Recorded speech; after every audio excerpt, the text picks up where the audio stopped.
ఇది మూడవది.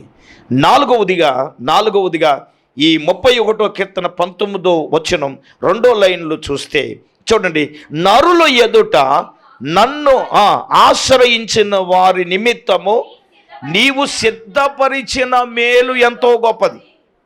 నాలుగవదిగా మనం ఏం చేయాలి? దేవునిని ఆశ్రయిస్తేనే. అందుకే 118వ కీర్తన 8వ వచనంలో ఏమంటున్నాడు? మనుషులను నమ్ముకున్నటి కంటే యెహోవాను ఆశ్రయించడం మేలు, రాజులు నమ్ముడు కంటే.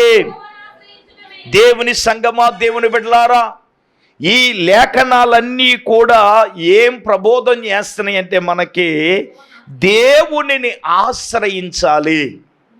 మనుషులను ఆశ్రయించాం, మన జీవితంలో మనకి ఏం ఎదురైందండి? నిరాశ ఎదురైంది. మనుషులను ఆశ్రయిస్తున్నాం, నాయకులను ఆశ్రయిస్తున్నాం, అధికారులను ఆశ్రయిస్తున్నాం.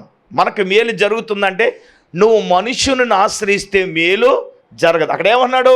మనుషులను నమ్ముకున్నట కంటే మనుషులను ఆశ్రయించో మేలు జరిగిందా? ఎత్తానన్నాడు, చేశాడా? వస్తానన్నాడు, వస్తాడా? మనుషులను ఆశ్రయించి పేలైపోయాం. నాలుగవదిగా దేవుని వాక్యం ఏం చెప్తుందో తెలుసా? నీవు నీ జీవితంలో మేలు చెయ్యాలంటే నీవు మనుషులను ఆశ్రయించడం కంటే ఎవరిని ఆశ్రయించాలి? చెప్పండి. నిజమే, నువ్వు బిడ్డలను ఆశ్రయిస్తే నీకు బోర్డు తిప్పేస్తారు, ఏజీ రక్తమే చేయ. ఒరే నిన్నే నమ్ముకున్నాం రా బాబు, దేవునికి దోత్రం లేలోయ, నిన్నేం చొక్కబెట్టరా, లేజీ రక్తమే చేయ. నేను చెప్తున్నా, నేను దేవుణ్ణి ఆశ్రయించండి. దేవుణ్ణి ఆశ్రయిస్తే ఆ మంచి మనసు దేవుడే కలగజేస్తేనే చూస్తారా, లేజీ రక్తమే చేయ. హల్లెలూయ చెప్పండి గట్టిగా. మనకంటూ ఒక ప్రణాళిక ఉండాలి. నేను చెప్తున్నానండి, దేవుణ్ణి ఆశ్రయిస్తే దేవుడు మేలు చేస్తాడు.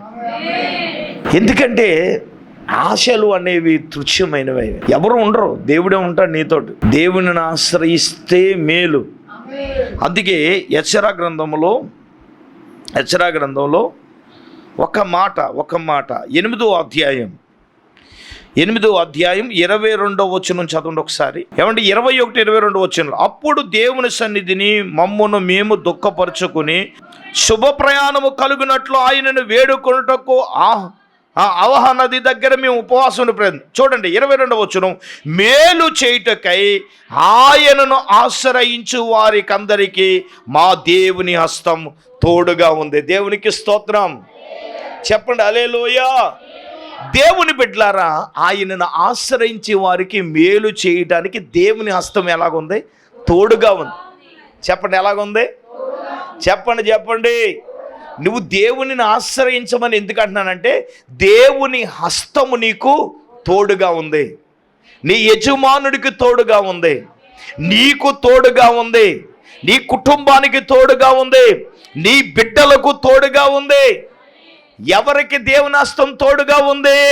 తనను ఆశ్రయించే వారికి. చెప్పండి ఏంటి అంటే, ఎవరిని ఆశ్రయించే వారికి? ఇప్పుడు వీళ్ళు ఏమన్నా ఉపవాసం ఉన్నారు, దేవుని సన్నిధిలో ఏం చేస్తున్నారండి? ఉపవాసం ఉండి ప్రార్థన చేస్తున్నారు. ఉపవాసం ఉండి ప్రార్థన చేయడం అంటే దేవునిని ఆశ్రయించడమే. నేనంటాను, నీ భర్త మారాలంటే ఉపవాసం ఉండి దేవునిని ఆశ్రయించి నువ్వు ప్రార్థన చేయి. నీ బిడ్డకు వివాహం జరగాలంటే ఉపవాసం ఉండి దేవునిని ఆశ్రయించి నువ్వేం చేయాలి? ప్రార్థన చేయి. నీ కుటుంబంలో ఉన్న అప్పులు దేవుడు తీర్చాలంటే ఉపవాసం ఉండి దేవునిని ఆశ్రయించి ఏం చేయాలి? నువ్వు ప్రార్థన చేయాలి. ఒకవేళ బాకీ రావాల్సి ఉందా? ఉపవాసం ఉండి దేవునిని ఆశ్రయించి ప్రార్థన చేయి. బిడ్డల భవిష్యత్తు కోసమా, లేకపోతే గృహం కోసమా, ఏమన్నా అప్పుల కోసమా, సమస్యల కోసమా, బాధల కోసమా, ఇబ్బందుల కోసమా, దేని గురించి అయినా ప్రభువు చెప్తున్నాడు. ఇప్పుడు వీళ్ళు ఏం చేస్తారు? ఉపవాసం ఉండి దేవునిని ఆశ్రయించి ఏం చేస్తున్నారు? ప్రార్థన చేస్తున్నారు. ఇప్పుడు చెప్పండి, దేవునిని ఆశ్రయించి ఉపవాసం ఉండి ప్రార్థన చేస్తున్న వారి జీవితంలో ఆశ్రయించే వానికి దేవుని హస్తం ఎలాగుంది? చెప్పండి, ఎలాగుంది? తోడుగా ఉంది కదా. దేవుని హస్తం తోడుగా ఉంది. దేవుని హస్తము తోడుగా ఉండకపోతే, దేవుడే తోడుగా లేకపోతే, దేవునిని ఆశ్రయించే వానికి దేవుడు తోడుగా ఉంటాడు. ఎందుకో తెలుసా? మేలు చేయడానికి. అందరు చెప్పండి ఏంటమ్మా, చెప్పాలి గట్టిగా. ఏం చేయడానికి? మేలు చేయడానికి. నువ్వు నేను దేవునిని ఆశ్రయిస్తున్నాం, మన జీవితంలో మేలు జరిగిందా? ఆశ్రయించామని చెబుతున్నాం, ఉపవాసం ఉన్నామా? వీళ్ళ వల్లే దేవునిని ఆశ్రయించి ప్రార్థన చేశామా? దేవుని హస్తం మనకు తోడుగా ఉందా? మేలు చేయడానికి దేవుని హస్తం, నా దేవుని హస్తం వారికి ఎలాగుంది? తోడుగా ఉంది. దేవునిని బైబిల్ గ్రంథంలో ఉందా? అతడు దేవుణ్ణి ఆశ్రయించినంత కాలము అతడు వర్ధిల్లాడు అని బైబిల్ గ్రంథంలో 2వ దినవృత్తాంతాల గ్రంథం 26వ అధ్యాయములో 3, 4, 5 వచనములో ఉజ్జానే ఒక రాజును గురించి చెప్పబడిన మాట. 5వ వచనం చదువుతారా? ఓకే. ఈ రాజు ఉజ్జానే రాజు యెహోవాను అతను ఆశ్రయించినంత కాలము దేవుడు అతన్ని ఏం చేశాడంట? చెప్పండి. ఆశ్రయించినంత కాలము దేవుడు ఏం చేశాడు అతన్ని? ఇప్పుడు ఎవరిని ఆశ్రయించాలి మనం? కష్టకాలములో, బాధల్లో, ఇబ్బందుల్లో, ఇరుకులలో దేవునిని ఆశ్రయించాలి మనం. ఎవరిని ఆశ్రయించాలి? మనుషులను ఆశ్రయించి మోసపోయామండి, స్నేహితులను ఆశ్రయించి మోసపోయాం, అయిన వారిని ఆశ్రయించి మోసపోయాం. నిజమండి. స్నేహితులను ఆశ్రయించి నమ్మి సహాయం చేస్తే ఆడు ఇప్పుడు ఎక్కడున్నాడో తెలియదు. గట్టి గుండె కాబట్టి, దేవునిని ఆశ్రయించాను కాబట్టి ఇలా నిలబడి ఉన్నాం. ఈరోజు దేవునిని ఆశ్రయించాలి మనం. దేవునిని మనము ఆశ్రయిస్తే తప్పక దేవుడు ఏం చేస్తాడండి? మేలు చేస్తాడు. ఎస్, ఒక మాట చెప్తాను వినండి. 16వ కీర్తనలో రాయబడిన మాట ఏంటంటే, ఏమండి, అతడు దేవునిని ఆశ్రయించాడు కాబట్టి దేవుడు అతన్ని ఏం చేశాడు? కాపాడాడు. దేవునికి స్తోత్రం. ఒకసారి మనం చూద్దామా? 5:11 వచనం. నిన్ను ఆశ్రయించు వారందరూ సంతోషించెదరు, నీవే వారిని కాపాడుదువు. దేవునిని ఆశ్రయించే వారినందరినీ కాపాడతాడు. దేవుణ్ణి ఆశ్రయించే వారందరూ సంతోషిస్తారు. ఆనందం. అక్కడ ఏం చేస్తారు? సంతోషిస్తారు. అందుకంటాడు కదా 34వ కీర్తన 10వ వచనంలో, సింహం పిల్లలైనా లేమి గలివి ఆకలిగొనును దేవునిని యెహోవాను ఆశ్రయించు వానికి ఆయన ఏ మేలు, చెప్పండి, ఏ మేలు కొదువై ఉండదు. ఎవరిని ఆశ్రయించిన వారికి? యెహోవాను ఆశ్రయించు వానికి ఏ మేలు కొదువై ఉండదు. నా ప్రియమైన వాళ్ళారా, ఇప్పటికి 4 విషయాలు చెప్పాను. మాట వింటే మేలు, ఆయన మార్గమును అనుసరిస్తే మేలు, 3 ఆయన యందు భయభక్తులు కలిగి ఉంటే మేలు, 4 ఆయనను, చెప్పండి, ఎవరిని ఆశ్రయించాలి మనం? దేవునిని మనము ఆశ్రయిస్తేనే అది మన జీవితాలకు, మనకు కూడా మేలు. ఎన్నైనాయి? 4. 5వదిగా 84వ కీర్తన 11వ వచనం చదువుదాం. యథార్థముగా ప్రవర్తించు వానికి ఆయన ఏ మేలు చేయక మానడు. చెప్పండి. 5వదిగా మనము ఏముండాలి? ఎలాగుండాలి? యథార్థముగా ఉంటేనే దేవుడు మేలు చేస్తాడు. యథార్థమైన జీవితం మనకు కావాలి. దేవుణ్ణి నమ్మినప్పుడు ఎలాగ యథార్థత లేదు. ఇప్పుడు మనలో ఏం కావాలి? యథార్థంగా ఉండాలి, యథార్థమైన జీవితం కావాలి, మన మాటల్లో యథార్థత కావాలి. నేనేమంటానంటే, యథార్థత అనేది మానవుని దృష్టికి కాదు, దైవిక దృష్టి. చూడండి, ఇశ్రాయేలీయుల ప్రజల గురించి ద్వితీయోపదేశకాండము 13వ అధ్యాయము దయచేసి మనము 18వ వాక్యం చదవండి ఒకసారి.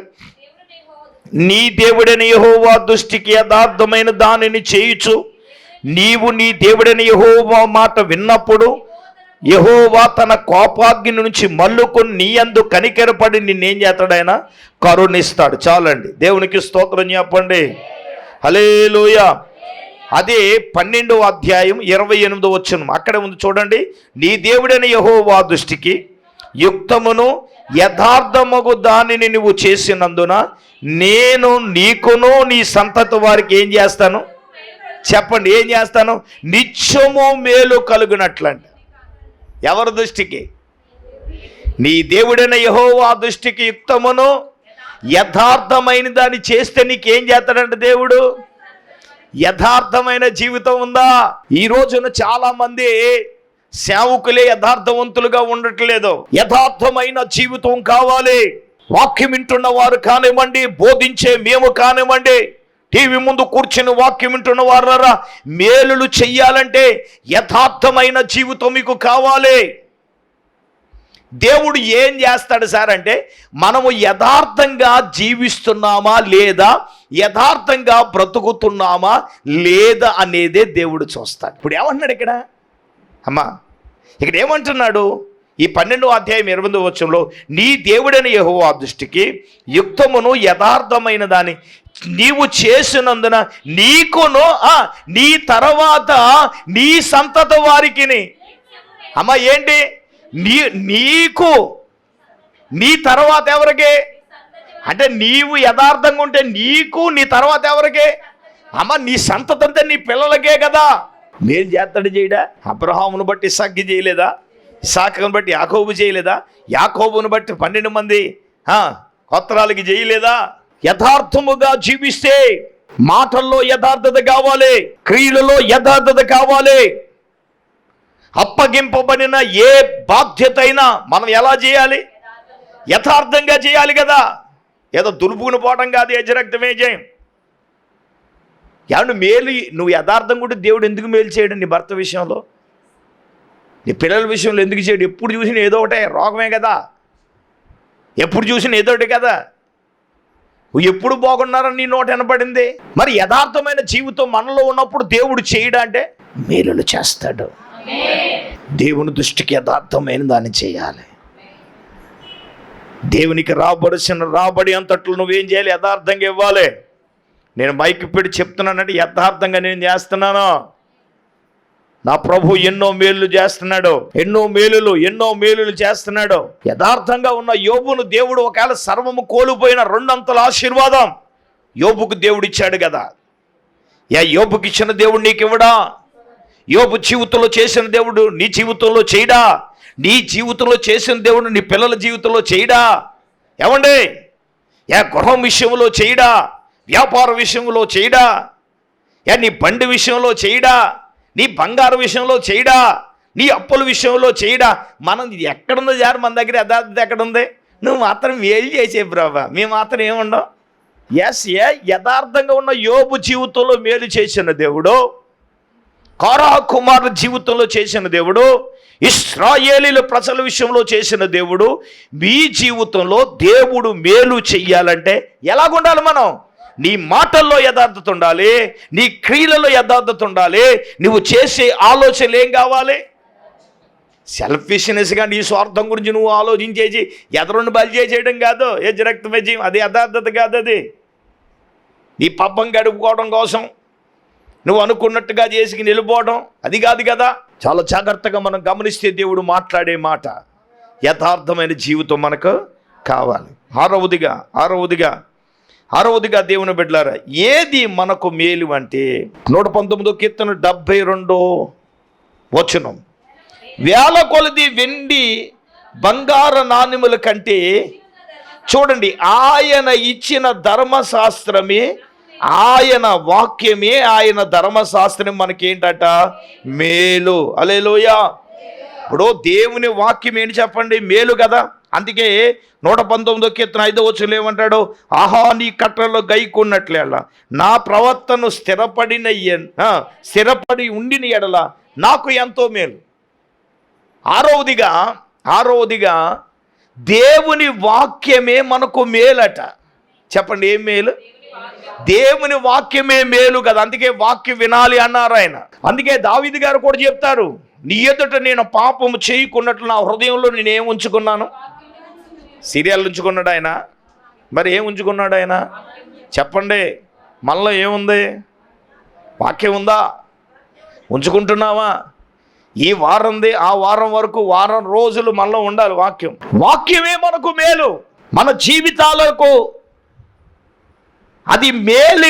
అక్కడ ఏమిటంటే వెండి కంటే, బంగారము కంటే, నాణాల కంటే, ఒంటి మీద ధరించిన బంగారం కంటే, కాళ్ళు కింద ఎట్టుకున్న వెండి కంటే, నాణాల కంటే ఏది మేలంట? ఆయన ధర్మశాస్త్రం, ఆయన వాక్యమే మనకు మేలు. ఇప్పుడు వాక్యమే మేలు కాబట్టి ఏం చేయాలి? వాక్యము వినాలి, వాక్యము చదవాలి. చదివి విన్న వాక్య ప్రకారం ఏంటి చేస్తేనే మేలు. వాక్యమును చదవకుండా, వాక్యాన్ని వినకుండా, వాక్య ప్రకారంగా మనము చేయకుండా మన జీవితాల్లో, మన వ్యక్తిగత జీవితాల్లో మనము మేలులు పొందలేం కదా. నా ప్రియమైన సంగమా, దేవుని బిడ్డలారా, ఈ 6వ వారం దేవుడు మనతో మాట్లాడుతున్నాడు. దేవుడు మేలు చెయ్యాలంటే ఆయన వాక్యమే నీకు మేలు. హల్లెలూయా. అది వెండి కంటే, బంగారము కంటే, నాణాల కంటే అది మేలైందే. ఇప్పుడు మేలైన వాక్యాన్ని మనం ఏం చేయాలండి? చదవాలి కదా, వినాలి కదా. విన్నది చదివిన దాని ప్రకారం ఏంటి చెయ్యాలి, అనుసరించాలి. అదే కదా మనకు మేలండి. అందుకంటాడు, అయ్యా నీ కట్టలు నేను గైకొన్నట్లు నా ప్రవర్తన వాక్యంతోనే కదా. మన ప్రవర్తన సరి చేసుకోవలసింది ఏమండి? మన జీవితాలను బాగు చేసుకునేది దేవుని వాక్యం చేతనే కదా. హలో, ప్రతి ఒక్కరికి కూడా దేవుని వాక్యాన్ని బట్టి ప్రభు మాట్లాడుతున్నాడు. వాక్యమే మనకు మేలు చేస్తుంది. కష్టములు, బాధలు ఉన్నప్పుడు వాక్యము చదివితే కదా నిన్ను ఆదరించేది, నీకు తోడుగా ఉండేది. నేనున్నాను అని నిన్ను ధైర్యపరిచేది ఏంటి? దేవుని వాక్యమే కదా. దేవునికి స్తోత్రం. నేను చెప్తున్నాను, మనుషులు కఠిన హృదయులు, కఠినాత్మలు. కానీ దేవునికి అంత కఠిన హృదయం ఉండదు. కఠిన హృదయం ఉండదు. చెప్పడు, మనకులాగే దేవుని కట్టిపరిచేసుకుంటే అసలు మనం ఇక్కడ ఎవరో నిలబడం. మనకులాగే దేవుడు కనుక కట్టినపరిచేసుకుంటే ఎవరో నిలబడగల? ఇక్కడ ఎవడో నిలబడలేడు. వాక్యం చేత నేనేం చేస్తాడు? ఆదరిస్తాడు. దేవునికి స్తోత్రం. చెప్పండి గట్టిగా హల్లెలూయా. వాక్యమే నీకు మేలు చేస్తుంది. అందుకే అన్నారు ఆయన మొట్టమొదటి స్టార్టింగ్లో, అయ్యో నా వాక్యం విను, నా వాక్యం వింటే, నా మాట వింటే ఎంత మేలు. ఏమండి, వాక్యమే మేలండి. ఎస్, వాక్యం ఏ మేలు చేస్తుంది? ఆయన అన్నాడు, నీ వాక్యమే నన్ను బ్రతికిస్తుంది, నా బాధలలో నెమ్మది కలగజేస్తుంది అన్నారు. మళ్ళా బ్రతికించేది వాక్యం, మన బాధలలో నెమ్మదిని కలిగించేదేంటి? వాక్యమే మేలు కదా. ఎవరు తోడు ఉంటారండి? వాక్యం తప్ప ఎవరండి? వాక్యమే మేలు చేస్తుంది. మన జీవితాలలో మనకు మేలు చేసేది, ఆదరించేది దేవుని వాక్యమే. బిడ్డలు తోడుగా ఉండరు, కట్టుకున్నోడు తోడుగా ఉండదు, కట్టుకున్నది కూడా తోడుగా ఉండదు, పిల్లలు కూడా తోడుగా ఉండరు, స్నేహితులు తోడుగా ఉండరు, ఎవరు తోడుగా ఉండరు. తోడుగా ఉండేది, నీకు మేలు చేసేది దేవుని వాక్యమే.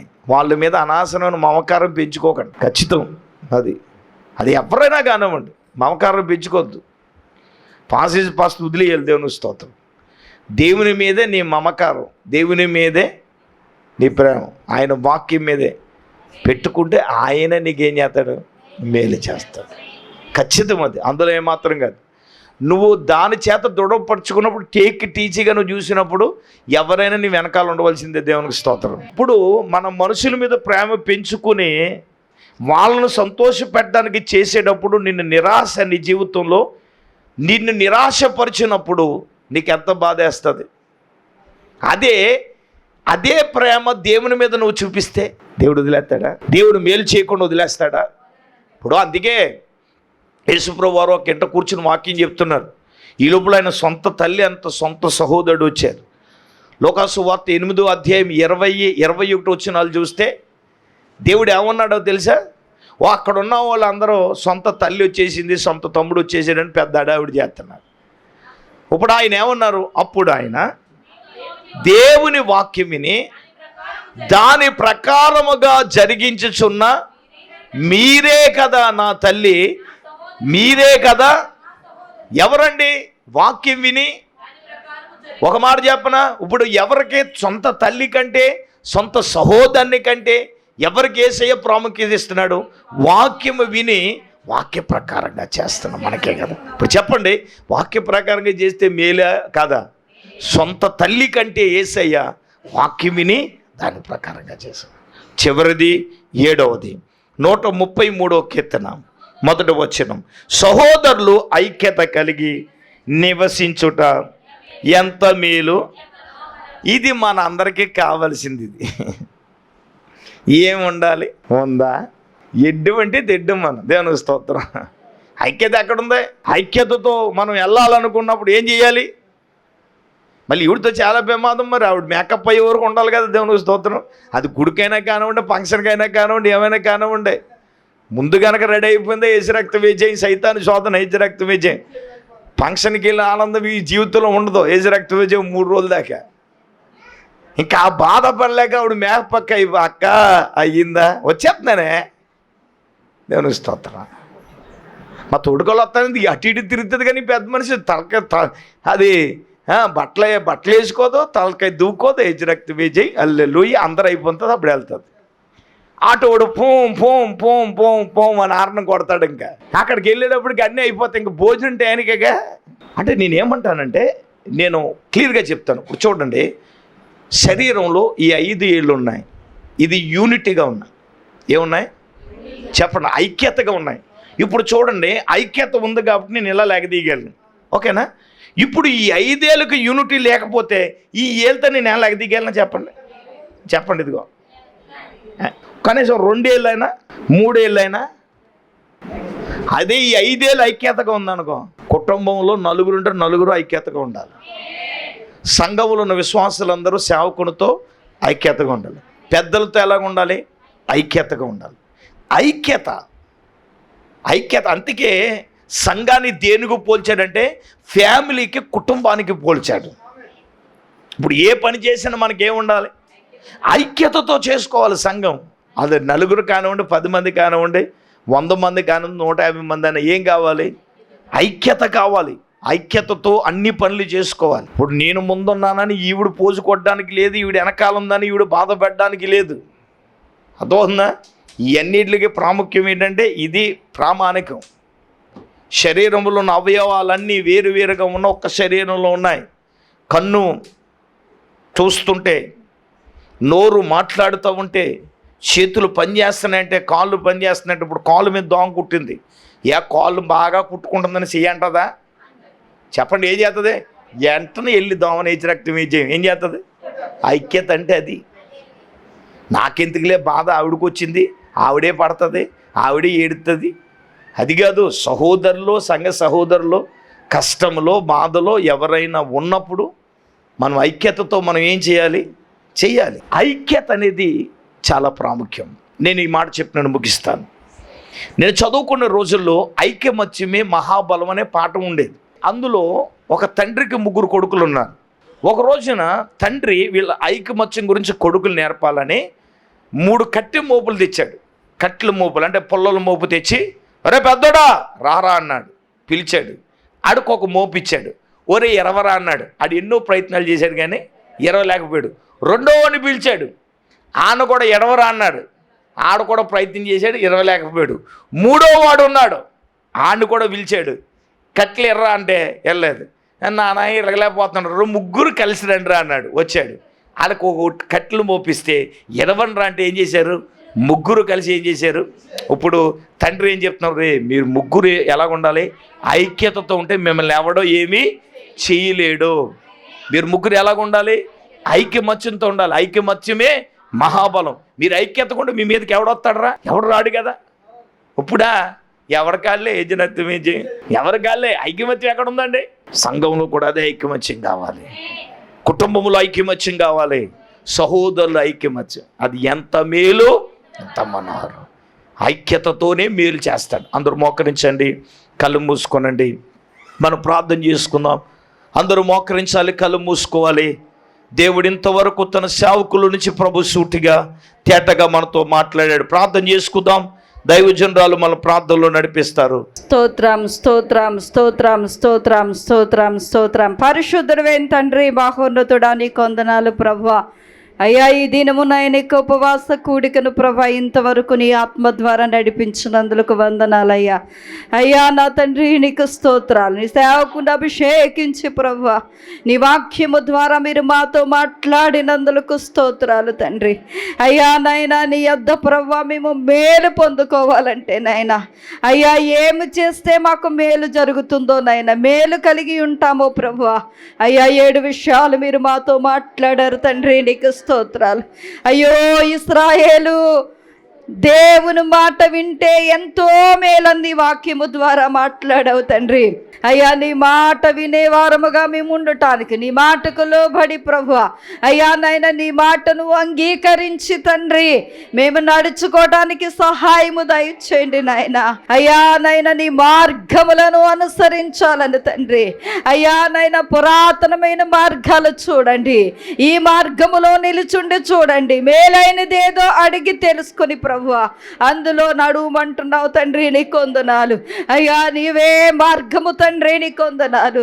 నీవే మార్గముగా ఈ లోకానికి వచ్చావు ప్రభువా, నీకు వందనాలు. అయ్యా నీ మార్గములో నడవటం మాకు ఆశీర్వాదకరము నాయనా, నీ మార్గములో జీవించటం మాకు ఆశీర్వాదము కరము తండ్రి, నీకు వందనాలు. యేసయ్యా నీ మార్గములో మేము ప్రయాణం చేయటానికి అయ్యా కష్టమైన నష్టమైన మరి ఏదైనా సరే అయ్యా వెనుదిరిగి చూడకుండా ప్రభువా అయ్యా నీ వైపే ముందుకు సాగటానికి సహాయము దయచేయండి అయ్యా. దేవా నీకు స్తోత్రాలు తండ్రి. అయ్యా నీ యందు భయభక్తులు కలిగి ఉండాలని ప్రభువా అయ్యా నా తండ్రి, నీకు స్తోత్రాలు ప్రభువా. నాయన నీ యందు భయభక్తులు కలిగి ఉంటే మాకు మేలు కలుగుతుందని నాయన. అయ్యా నిన్ను ఆశ్రయించిన వారికి మేలు కలుగుతుందని ప్రభువా అయ్యా, యథార్థముగా జీవించే వారికి మేలు కలుగుతుందని ప్రభువా అయ్యా నైనా నీ వాక్యానుసారముగా అయ్యా నడిచే వారికి నైనా మేలు కలుగుతుందని ప్రభువా. నీ ధర్మశాస్త్రమే వెండి బంగారముల కంటే, వెండి బంగారపు నాణముల కంటే నీవిచ్చిన ధర్మశాస్త్రమే నాకు మేలు అంటుంది ప్రభువా. అవును తండ్రి, నీ వాక్యమే మా జీవితాలకు మేలు ప్రభువా. నీ వాక్యమే మా కుటుంబాలకు మేలు నైనా. ఈ లోకంలో ఎన్ని భోగభాగ్యాలున్నా, ఎంత వెండి బంగారాలున్నా మాకు మేలు కలుగు చేయదయ్యా. నీ వాక్యమే మాకు మేలు కలుగు చేస్తుంది తండ్రి. సహోదరుల ఐక్యత కలిగి నివసించుట మేలని మాట్లాడావు తండ్రి. అయ్యా కుటుంబంలో ఐక్యత దయచేయండి, భార్యాభర్తల మధ్య ఐక్యత అయ్యా, తల్లిదండ్రుల బిడ్డల మధ్య ఐక్యత నాయనా, అన్నదమ్ముల మధ్య ఐక్యత, అక్క చెల్లెండ్ర మధ్య ఐక్యత, తోటికోడల మధ్య ఐక్యత, సంఘములో ఐక్యత, సహోదరి సహోదరుల మధ్య ఐక్యత దయచే తండ్రి. అలా ఐక్యత కలిగి నివసించుట మేలని మాట్లాడావు తండ్రి. అయ్యా నైనా విన్నాయి నా ప్రభు, ఈ 7 విషయాలు కూడా ప్రభువా మా హృదయాల్లో భద్రపరుచుకోవటానికి, మా హృదయాల్లో దాచుకోవటానికి ప్రభువా వాక్యానుసారంగా జీవించడానికి సహాయం దయచేయండి. కూడా వచ్చిన ప్రతి ఒక్క బిడ్డని పేరు పేరున దయతో జ్ఞాపకం చేసుకుని సమస్త ఘనత మహిమ ప్రభావాలు మీరే పొందమని యేసయ్య పరిశుద్ధ నామములో ప్రార్థన చేసి అడిగి వేడుకొనుచున్నామా పరమ తండ్రి, ఆమేన్. మన పరమ తండ్రి అయిన దేవుని ప్రేమ, మన ప్రభువును రక్షకుడైన యేసుక్రీస్తు ప్రభుల వారి యొక్క దివ్యమైన కృప, పరిశుద్ధాత్మ దేవుని యొక్క అన్యోన్య సహవాసం ప్రభు బిడ్డలారా ఇక్కడ కూడిండెలరకును టీవీ ముందు కూర్చున్న వాక్యం బిడ్డలరకు సదాకాలము తోడైనను గాక. ఆమేన్, ఆమేన్, ఆమేన్.